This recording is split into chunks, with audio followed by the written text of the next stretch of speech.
The lunch crowd had barely begun to settle when the moment happened. So fast, so unexpected, so quietly devastating that it nearly brought the waiter, Arlen Reyes, to his knees. In the middle of the bright, sunlit restaurant, where sunlight spilled through the tall windows, where people talked and laughed as if life never hurt, he lifted a porcelain plate to clear a table and froze.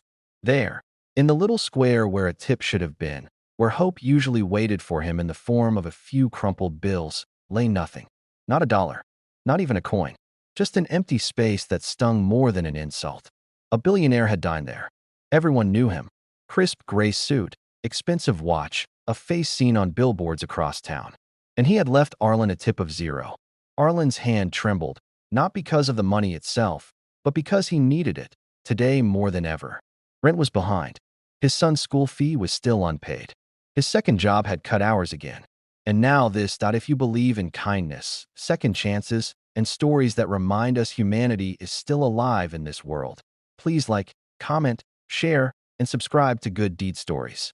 Your support truly helps these life-changing stories reach more hearts. Arlen stood still, suffocating in that single moment as the lunch chatter faded behind a ringing silence only he could hear. He stared at the spotless plate, feeling humiliation coil in his chest. He wondered if this was the universe's cruel way of saying he wasn't trying hard enough, that maybe his life wasn't meant to get better. But then he saw something, a tiny corner of folded paper peeking from beneath the plate. Something so small most people would miss it unless they were looking closely, unless they were clearing the table with the mix of exhaustion and desperation Arlen carried in his bones. He reached for it, confused, unaware that this thin square of paper was about to change everything he thought he understood about struggle, perseverance, and the people who cross our paths at exactly the moment we need them.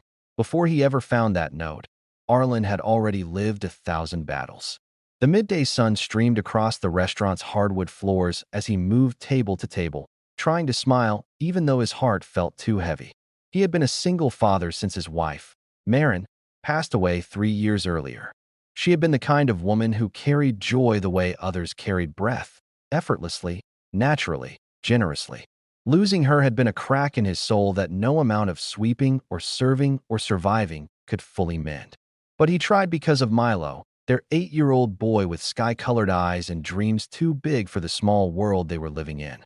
Milo wanted to be an engineer and build things that help people, as he always said. But dreams needed stability, and stability needed money. And money was something Arlen never seemed to have enough of. The restaurant, Willow and Hearth, was beautiful in the daytime. Wide windows, white curtains, sunlight spilling across tables, reflecting off glasses like tiny stars scattered across polished wood. It was the kind of place where people came to celebrate things Arlen couldn't afford: birthdays, promotions, anniversaries. But he didn't envy them. He simply watched and served and carried their joy like precious china from one table to another. The billionaire, Broden Vance, had walked in just before noon, surrounded by an air of quiet command. He didn't look intimidating, but there was power in the way he moved, in the way people glanced at him without meaning to. Arlen didn't think much of it. He had served wealthy people before. Some were generous, some were indifferent, some were rude. Life had taught him that money never determined kindness. But Broden had watched him strangely throughout the meal. Not judgmental, not amused, just observant, as if he were studying Arlen's movements, his carefulness, the way he treated every customer the same, whether they wore designer suits or old denim jackets. Arlen had even caught him smiling faintly when he bent down to pick up a fork a child had dropped. But none of that mattered now. Not when he was staring at a $0 tip and a hidden note beneath the plate. He slid the folded paper into his pocket, too overwhelmed to open it while standing in the middle of the restaurant floor. Maybe it was a complaint. Maybe it was an insult. Maybe it was nothing important at all. He didn't want another blow while trying to keep himself upright. He kept working, though his chest felt tight and his steps slower. When his break finally came, he slipped out the back door into the warm afternoon light. The breeze carried the smell of freshly cut grass from the park across the street. The sky was endlessly blue, indifferent to human struggles, but something about the day felt too bright for the heaviness inside him. Arlen unfolded the paper slowly. The handwriting was careful, almost elegant. 4 lines. That was all. for lines that made him sit on the concrete steps, heart pounding in disbelief. I watched how you handled every person with patience and dignity. You remind me of someone I lost a long time ago. If you're open to it, meet me at my office tomorrow morning. Broden Vance. No explanation.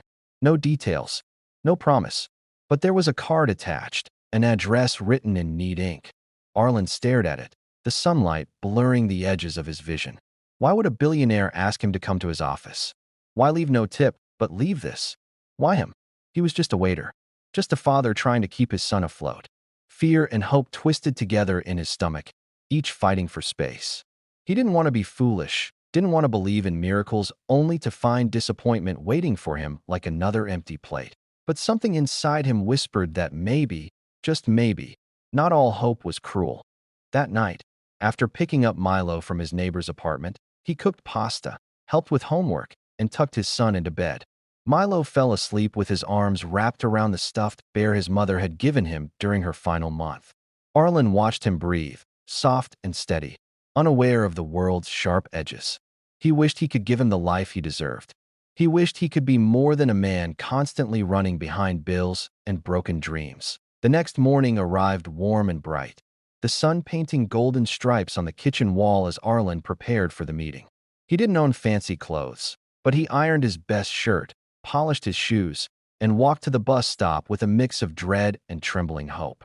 The building on the billionaire's card was tall enough to touch the sky, its glass reflecting the sun so fiercely it looked like a pillar of light rising from the earth. Walking into it felt like walking into another world, a world where opportunities existed, where doors opened, where people didn't live paycheck to paycheck. When he told the receptionist his name, she called someone immediately. Within minutes, he was led to a private office on the top floor, where sunlight poured in through floor-to-ceiling windows overlooking the entire city. Broden Vance stood there, hands in his pockets, looking out at the skyline as if searching for something lost. He turned when Arlen entered, and in the quiet that followed, Arlen felt the weight of something unspoken, a story, a burden, a truth he didn't yet understand. Broden motioned for him to sit. There was no arrogance in his posture, no distance in his eyes, just a sadness that seemed carved into him. That he explained, in a steady, pained voice, that he once had a younger brother named Finn, soft-spoken, kind, someone who gave more than he had. Finn had worked 2 jobs, raised his daughter alone, and still found ways to help everyone around him. Broden had always been too busy building his empire to notice the quiet battles Finn fought. And one winter, Finn collapsed from exhaustion, leaving behind a grieving little girl and a brother who had never forgiven himself for not being there. Arlen felt his throat tighten as Broden described the guilt that had followed him like a shadow. Broden said he had seen something in Arlen, something that reminded him of Finn's heart, Finn's sacrifice, Finn's way of carrying the world without saying a word. The note under the plate wasn't random. It was intentional, a calling out to a man he believed deserved more than the life circumstance had handed him. Broden offered Arlen a position at one of his community programs, a managerial role that would provide stability, benefits, and room to grow. He could work normal hours. He could be home for dinner. He could be present for Milo in a way he hadn't been able to in years. Arlen tried to speak, but his voice cracked under the weight of gratitude and disbelief. He didn't know people like Broden existed, people who saw beyond uniforms, beyond struggle, beyond circumstance. The days that followed brought changes like sunshine breaking through long, heavy clouds. Arlen started his new job with nervous excitement. For the first time in years, he felt hope blooming inside him, not as a fragile whisper, but as something strong and real. Milo noticed it too. His father smiled more. He slept better. He talked about the future without fear tucking itself behind every word. And though Arlen didn't return to Willow and Hearth anymore, he never forgot the moment everything shifted. The moment a billionaire left a $0 tip, but gave him something far more valuable, a chance, a lifeline, a reminder that good people still existed in this complicated world. If this story touched your heart, even a little, please take a moment to like, comment, share, and subscribe to Good Deed Stories. Your engagement helps keep these powerful messages of hope and humanity alive.